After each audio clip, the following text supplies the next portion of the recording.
Hi everyone. If you don't know me already, my name is Kimberly, and today we're going to look a little bit more at the book of 2 Samuel. So I don't know what your relationship is like with your parents. If it's more Gilmore Girls, where mother and daughter are more like best friends, and they can talk about anything and everything together, or if it's more like Harry Potter, the Dursleys. I imagine for most of us it's somewhere in between. But the question today is, how does your relationship with your parents affect how you handle making mistakes?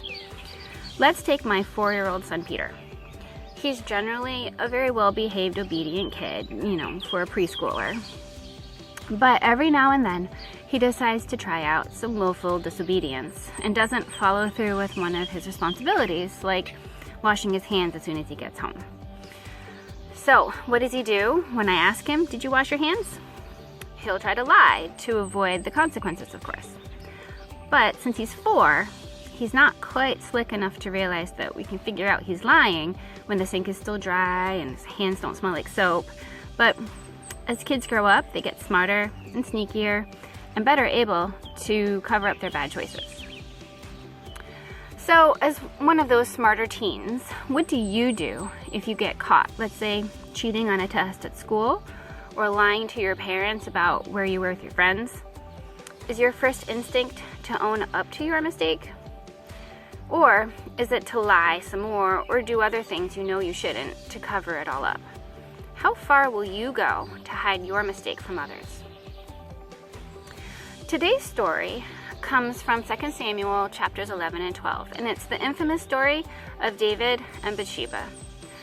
I encourage you to read the story in the Bible on your own, but for time's sake, I'm going to give you a quick summary if you're not familiar with it. To set the stage, King David had decided to stay home while his army was out fighting. One night, he went for a little stroll on his palace rooftop when he spotted Bathsheba taking a bath. Apparently, she was a real hottie, because the next thing David did was use his kingly authority to summon her to the palace and take advantage of her. Thinking he was going to get away with it, you can imagine his panic when Bathsheba sends him the message that she's pregnant. He can't even make it look like the baby is her husband's, because he's been off fighting in David's army the whole time. But instead of owning up to his mistake, he tries to cover it up by calling her husband Uriah home from battle and doing all he can to get him to sleep with his wife. Uriah, however, is too honorable to enjoy the comforts of home while his fellow soldiers are out fighting and refuses to go home to be with his wife. So, what's David to do? Confess, right? No. He sends Uriah back to battle and then instructs his soldiers to leave him vulnerable in battle so that he will be killed. Yeah, David's initial sin, lusting after somebody's wife, leads him down a snowballing path of rape, so many lies, and eventually even murder. So, have you ever felt like one mistake got you trapped in a web of deception and sin? Feeling like there was no way out except to just plummet yourself further into the lies and cover-up attempts? I think it's easy to read this story and just see David's cool actions without recognizing the guilt, anxiety, paranoia, even depression that David was probably feeling during this time. The fear of discovery, the dread of having to commit another sin to cover up for the previous one. So, the end of the story is that David then marries Bathsheba and gets away with it all, right? Well, not quite. He does marry Bathsheba, and he does think he's gotten away with it, until the prophet Nathan comes along and calls him out. Once David realizes that Nathan knows his big secret, it's like the dam breaks, and all the guilt, regret, and shame comes pouring out. He has to finally admit to himself, others, and to God his sin, because he can't hide it anymore. But the story doesn't stop there. We read in Psalm 51, that now he goes straight to God and recognizes that yes, he sinned against Bathsheba, her husband Uriah, and the people of Israel. But even more so, he has sinned against God himself.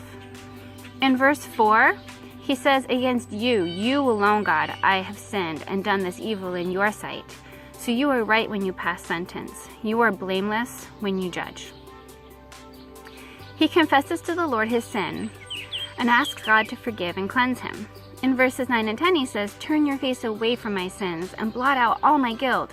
God, create a clean heart for me." And that's exactly what God does. Will David still need to live with the consequences? Yes. But he is entirely forgiven by God and washed clean of his sin. This wasn't David's last sin either, but he continued to confess and learn from his mistakes, and God always received him with open arms when he came back.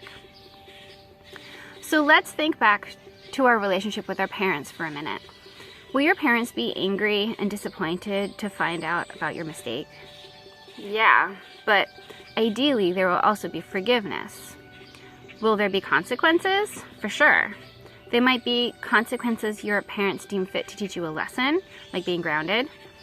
But there will also be natural consequences, like loss of trust from teachers, broken relationships with friends, or a bad grade. But I hope that this forgiveness and the freedom from the guilt and shame outweighs the anger and disappointment and consequences that you know you will have to face when everything comes to light. But parents are not perfect. Some parents do a better job than others with forgiveness and providing a safe space for their kids to learn from their mistakes. But guess who is perfect? God is. He is the perfect Father who offers forgiveness through Jesus, who took on our punishment in our place. He provides the ultimate safe space to learn from our mistakes, and he is the ultimate teacher who desires for us to grow more and more like him through every mess up, hard time, and crappy situation we get ourselves into. Today's story teaches us the unending depth of God's forgiveness through his son Jesus, but also that our choices have consequences.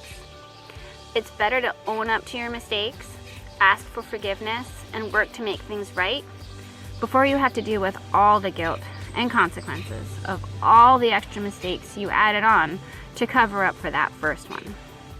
But no matter what, God's arms are always open wide for you when you confess to him and turn away from your sin. So that's all I have for you guys today.